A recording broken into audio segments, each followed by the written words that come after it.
Bonsoir à toutes et à tous, bienvenue sur Qui parle Inter, la rhétorique H, espace du savoir.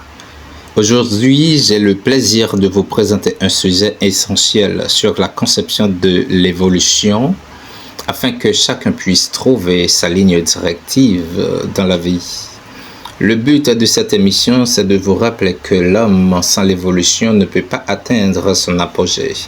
Chers internautes, nous allons étudier ensemble ce facteur clé, tout en vous rappelant que depuis la nuit des temps, l'homme n'est pas évalué seulement selon sa capacité intellectuelle, mais surtout par sa dimension spirituelle qui est le fondamental de l'homme. Pour comprendre la conception de l'évolution, on doit répondre à ces prérogatives. Qu'appelle-t-on évolution? Est-ce une adaptation sociale et culturelle au sein d'une société?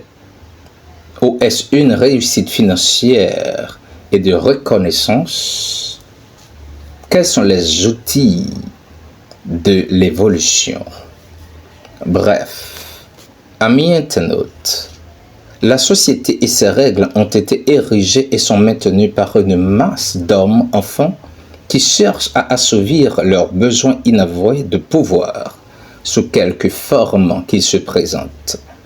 Nulle part, dans les diverses sociétés dites évoluées, l'institution n'enseigne pas les dimensions et les valeurs humaines.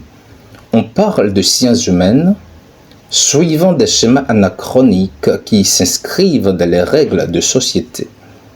On apprend aux enfants le quoi penser, mais non le comment penser. Or, le grand mal de l'humanité se nomme infantilisme. Il sévit partout et on le constate par le comportement de tous les humains. Guerres, fratricides, politiques, économiques mises en place par des enfants en quête de pouvoir. Les intolérances, les jugements de tous ordres et dans tout domaine déployés par des enfants en quête de reconnaissance. Les jalousies, les problématiques sexuelles qui font saigner le cœur des enfants en mal d'amour. Est-ce là l'évolution? Si l'infantilisme est un état comportemental constatable dans toute la société, la méconnaissance des dimensions et des valeurs humaines est la cause du problème. Car quand il y a méconnaissance, il y a comportement de vie erroné qui engendre traumatisme émotionnel en soi et sur les autres. Pour s'amnésier du traumatisme, l'homme crée un masque, c'est-à-dire une névrose, qui lui permet de survivre, mais qui engendre à son tour d'autres comportements erronés. Il se fie au comportement des autres, au discours et au regard des autres qui, eux aussi, sont enfermés dans le même système.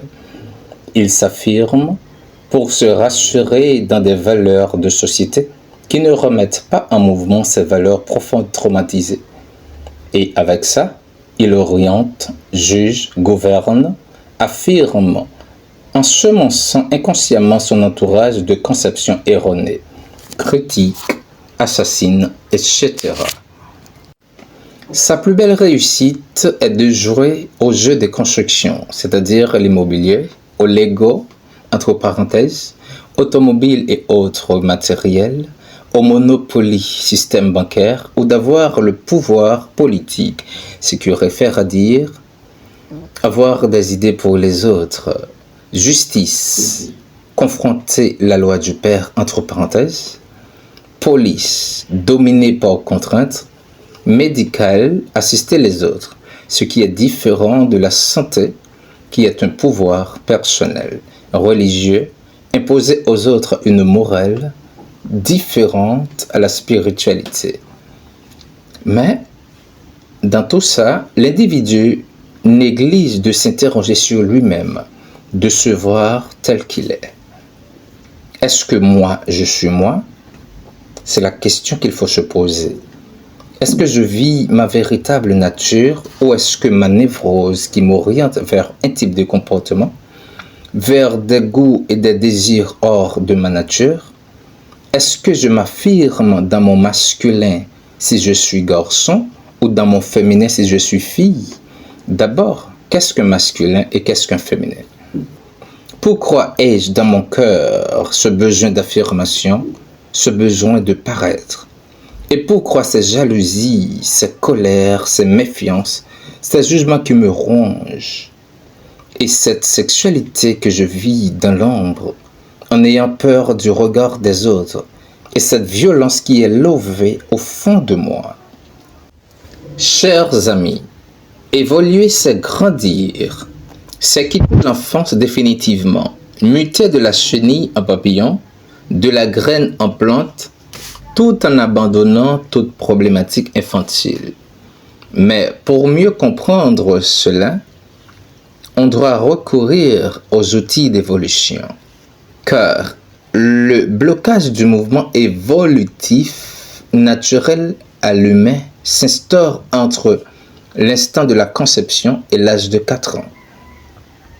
Cette période représente les fondations d'une vie qui, comme par une maison, se construit suivant la forme des fondations.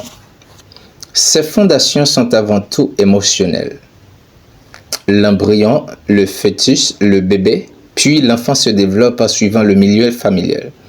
Soit il est en osmose et le milieu n'est pas contrariant pour sa propre nature, soit le milieu est plus ou moins contraire aux besoins. Et l'individu, dans sa construction, réagit émotionnellement. Mais une émotion douloureuse n'est pas supportable longtemps. C'est pourquoi l'humain a la possibilité de se bloquer dans ses ressentis émotionnels afin d'éviter la douleur affective. Ce blocage se nomme traumatisme. Les fondations d'une vie portent de nombreuses traces de traumatisme et aucun mur ne peut s'ériger sur ces parties de fondement traumatisées. Il s'ensuit des failles dans l'édifice et les conscients s'ingénient à créer des façades hors fondation afin de camoufler les manques. Ainsi, l'individu reste prisonnier de ses fondations traumatisées. Il reste bloqué vibratoirement avant l'âge de 4 ans, bien qu'il puisse présenter une façade sociale, culturelle ou religieuse, repeinte au quotidien aux couleurs de l'hypocrisie, de la vanité, du sacrifice ou de l'alimentation suivant le cas. Quand un individu possède en lui une charge émotionnelle traumatisante, il reste bloqué à l'instant de la création du traumatisme. Quel que soit le traumatisme, c'est toujours avant 4 ans qu'il se produit. Et cela n'empêche pas d'englaner tout au long de la vie, peu importe l'âge calendaire de l'individu et toutes ses expériences de vie. S'il est bloqué, il doit rechercher avant cet âge pour déprogrammer ses traumatismes.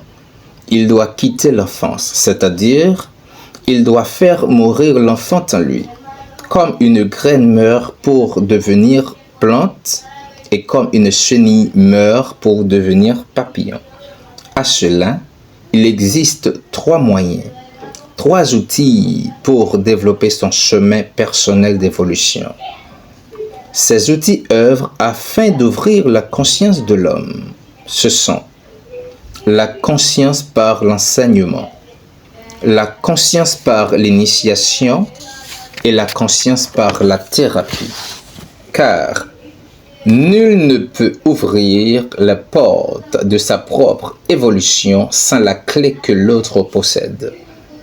Vouloir atteindre le cœur de soi seul est un leurre qu'agitent les conscients devant les yeux de l'enfant orgueilleux. Chers amis, la conscience par enseignement s'accroît.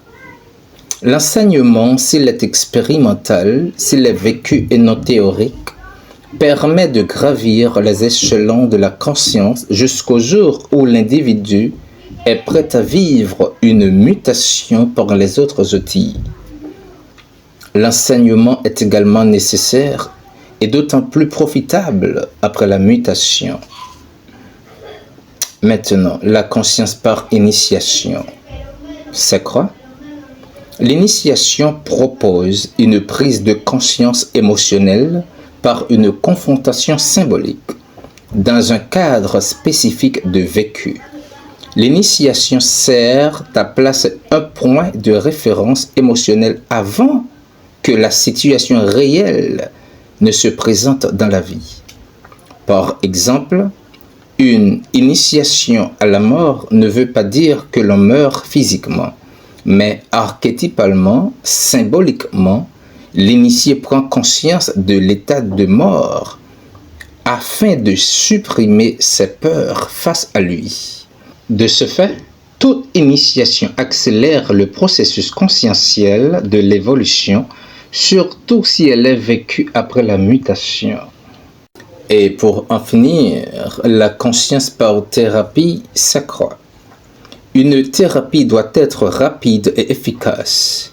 Une mutation ne se fait pas sur des années, mais le thérapeute doit proposer un cadre avec une panoplie de moyens thérapeutiques afin de confronter le consultant à l'endroit précis de sa problématique. Il doit également être en mesure d'offrir les moyens de déprogrammation des traumatismes. Par exemple, par analyse spagyrique, la mutation se fait en 3 mois et la reconstruction de l'édifice, c'est-à-dire le rattrapage du niveau vibratoire, abandon des désirs et habitudes névrotiques, etc., demande 3 années. Et ces 3 ans n'ont pas un caractère de traitement, mais bien de construction suivant le niveau de conscience. En somme, évoluer, c'est grandir, c'est quitter l'enfance définitivement, c'est muter de la chenille en papillon, de la graine en plante, tout en abandonnant toute problématique infantile. Afin d'être soi.